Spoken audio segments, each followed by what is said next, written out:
Olá, caros leitores! Meu nome é Aratusa e este canal é um espaço para conversas literárias. No vídeo de hoje nós vamos subir muito o nível do nosso momento poético aqui com Edgar Allan Poe. Então, enquanto roda a vinheta, dá a sua curtida, faz a sua inscrição se ainda não está aqui conosco no canal, clica no sininho das notificações para estar sempre aqui conosco. E é isso, vai se organizando enquanto roda a nossa charmosa vinheta e eu te espero.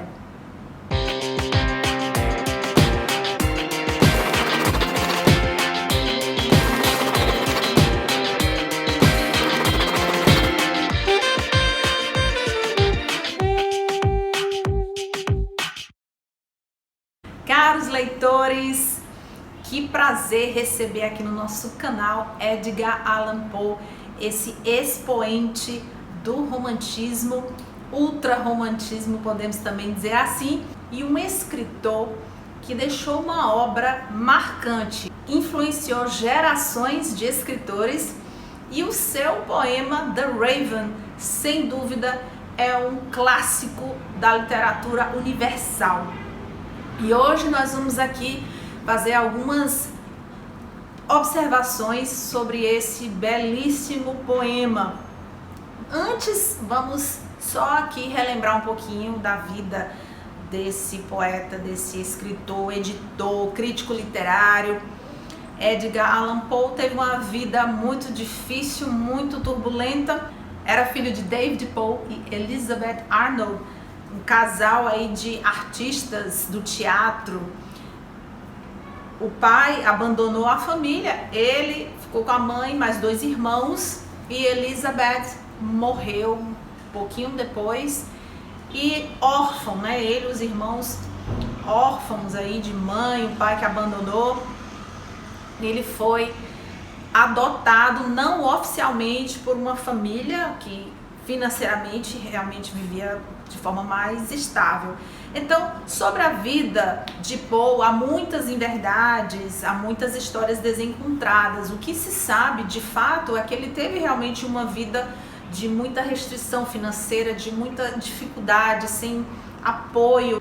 No momento da faculdade, ele ingressou para a Universidade de Virgínia, mas ali com poucos recursos, ele tentava se virar para se organizar financeiramente. O padrasto ajudou, mas até um certo ponto. E ele casou-se com uma prima, também veio a falecer a sua esposa. Então foi uma série de perdas significativas na sua vida. Ele começou a escrever suas histórias e, como crítico literário, ele foi assim bem ácido também, atraindo para si algumas antipatias dos seus pares. E talvez por tantas amarguras e perdas tão importantes em sua vida, ele deixou uma obra perpassada pelo sombrio, pelo mistério, por uma atmosfera mais densa. Nós hoje vamos tratar de um poema conhecidíssimo na literatura universal, The Raven, e esse poema ele é interessantíssimo porque ele tem em si, ele carrega em si uma atmosfera sobrenatural, escura, silenciosa. Eu vou aqui fazer a leitura desse poema, eu quero ler esse poema, 5 estrofes em inglês e 5 estrofes em português. Não precisa você procurar cada vocábulo, significado, eu quero que você ouça o ritmo do poema, a musicalidade. E em português ele foi traduzido por Machado de Assis e por Fernando Pessoa. Eu gosto muito da tradução de Fernando Pessoa porque ele consegue, de uma forma brilhante, genial, aproximar-se muito dessa característica bem peculiar do sobrenatural, do suspense, que há essa essência bem diferente desse poema. Fernando Pessoa, eu acho que ele captou muito bem isso, ele teve esse cuidado, esse esmero todo com a métrica, com cada verso, e ele manteve essa musicalidade, o vocabulário utilizado é um primor. Então eu vou ler aqui para você, vou colocar aqui na tela e eu vou fazer essa leitura. Eu quero que você sinta o ritmo, o poema narrativo. Ele conta toda uma história, ele tem um enredo. O que nós vemos ali é um homem que perdeu a sua amada e ele meio atormentado ainda com essas lembranças, não se recuperou ainda, está no luto. Então ali era noite, era um mês muito frio, era dezembro, estava muito frio. E ele ali com a lareira lendo seus livros naquele silêncio total. Talvez ali só o chamuscar das brasas é que fizesse ali quebrasse um pouco o silêncio.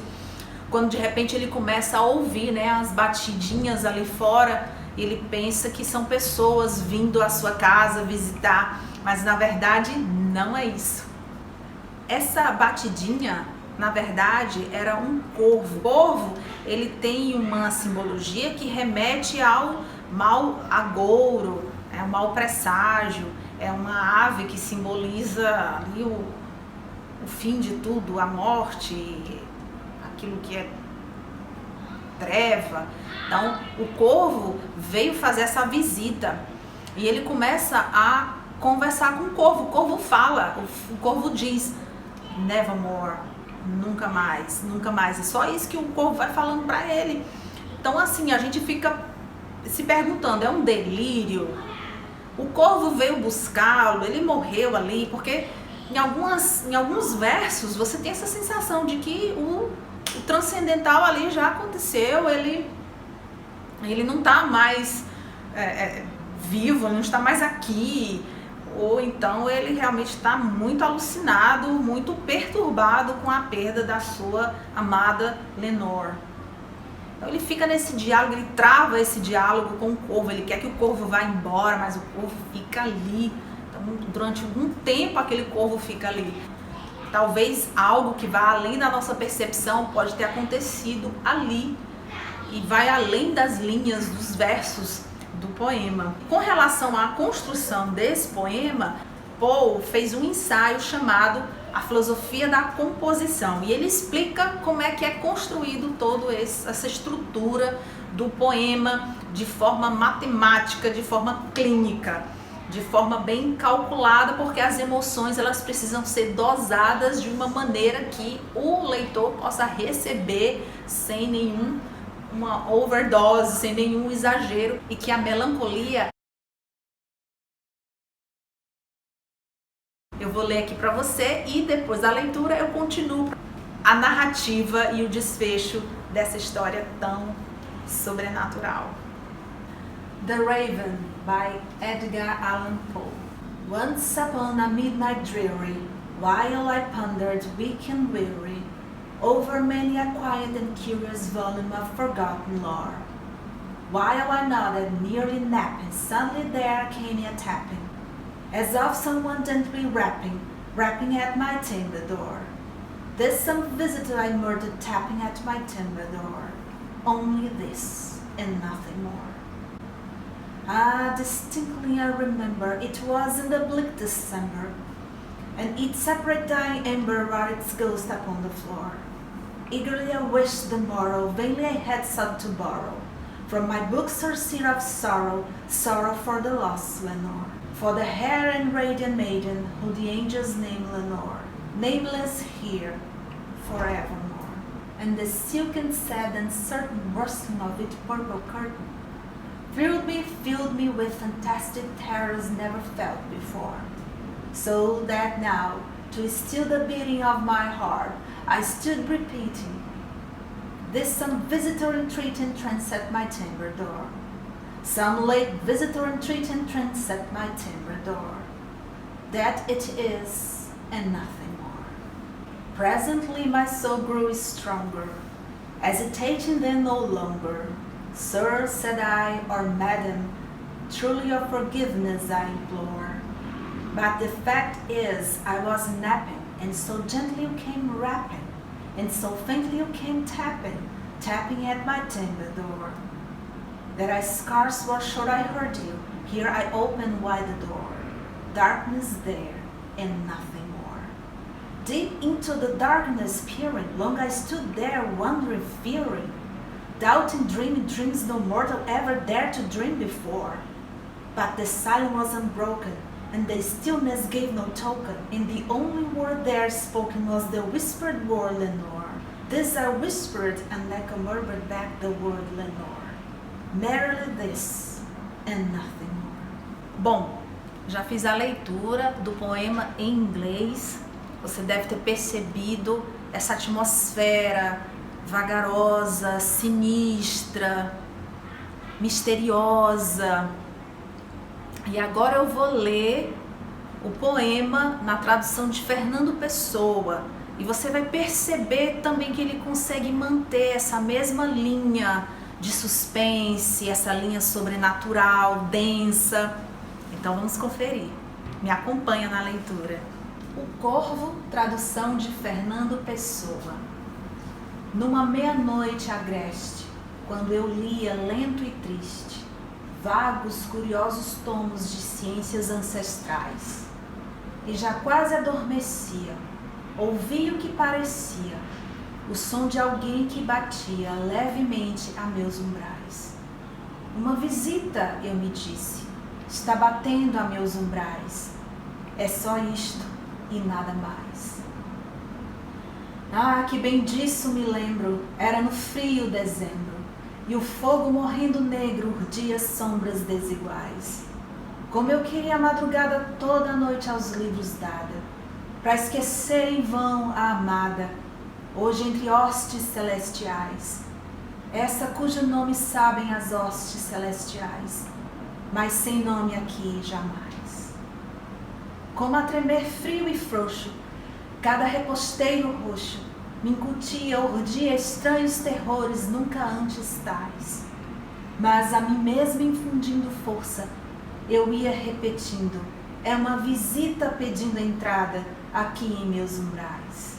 Uma visita tardia pede entrada em meus umbrais. É só isto e nada mais. E mais forte no instante, já nem tardo ou hesitante, Senhor, eu disse, ou Senhora, de certo me desculpais, mas eu ia adormecendo quando viestes batendo, tão levemente batendo, batendo por meus umbrais, que mal ouvi e abri largos, franqueando os meus umbrais, noite, noite e nada mais. A treva enorme fitando, fiquei perdido receando, dúbio e tais sonhos sonhando, que os ninguém sonhou jamais. Mas a noite era infinita, a paz profunda e maldita, e a única palavra dita foi um nome cheio de ais. Eu disse o nome dela e o eco disse aos meus ais, isso só e nada mais. Então, caros leitores, essa foi aqui a leitura desse poema tão espetacular, singular, é um ícone da poesia mundial, é um clássico, The Raven, o Corvo. E o nosso narrador, o eu lírico, nos deixa essa impressão de ter entrado num mundo totalmente diferente. E a sua confusão de emoções, a sua confusão de consciência, o seu diálogo travado com o corvo, aquela ave sinistra, se fixou ali na deusa grega, se empoleirando ali na deusa Palas, talvez com alguma informação de sua amada. Ficamos aí nesse mundo, nessa cena tão singular. E se você tem desejo de se desenvolver mais na poesia, estudar mais poesia, toda a estrutura de versos e poemas, eu tenho duas dicas aqui para você, que é a Nova Gramática, Celso Cunha e Lindley Sintra. Essa Nova Gramática, que a minha edição é de 2015. Aqui ela contém uma seção só para poesia, noções de versificação, fala sobre as sílabas tônicas num poema e o efeito que essas sílabas tônicas trazem no ritmo, na harmonia dos versos, na musicalidade. Nós temos aqui também o cavalgamento, né? O enjambment, o cavalgamento, que também é uma técnica, um recurso estilístico utilizado por alguns poetas também para causar um efeito bem singular na poesia, no poema. Então tem várias coisas aqui sobre poesia né, na Nova Gramática, Cunha e Sintra. E tem também Criação Literária, Poesia e Prosa, de Marçom Moisés. Aqui, olha só, muita coisa. E tem uma seção especial aqui para poesia. Fala do espaço na poesia, do enredo, do eu lírico, emoção e pensamento, a linguagem poética, o ritmo. Então, caros leitores, se vocês quiserem aí um aprofundamento na poesia, tem Marçom Moisés, pela editora Cultrix, e Nova Gramática, mas você pode também visitar sites, blogs que também trabalham poesia, traz um material excelente. Caso você prefira, né, esse tipo também de material, você pode ver na internet mesmo algumas coisas. E fica aqui a dica, caso você prefira aqui o material impresso, para acrescentar aí nas suas habilidades poéticas, caso você queira trabalhar com mais afinco no mundo da poesia. Então, caros leitores, eu termino aqui esse vídeo assim, muito contente de ter lido para você The Raven, O Corvo, de Edgar Allan Poe, esse poeta, esse escritor, crítico literário que deixou a sua marca. Isso é indiscutível, isso é ponto pacífico, que esse escritor tem assim uma grandeza nos seus escritos, na sua obra. Nós aproveitamos para nos debruçar nessas letras tão bem empregadas, com tanta harmonia. Ele também é um contista espetacular. Posso aqui trazer também The Black Cat, O Gato Preto, um conto muito bom também dentro dessa linha, né, do sombrio, dessa linha do mistério. E a gente pode fazer no próximo vídeo, na nossa sessão aí, que tratamos dos contos, né? Então, fica aqui o nosso momento poético, rico, grandioso, e eu te espero para os próximos vídeos, porque vocês sabem, né, caros leitores, neste canal, cada poema, cada romance, cada conto é uma história. Tchau, tchau!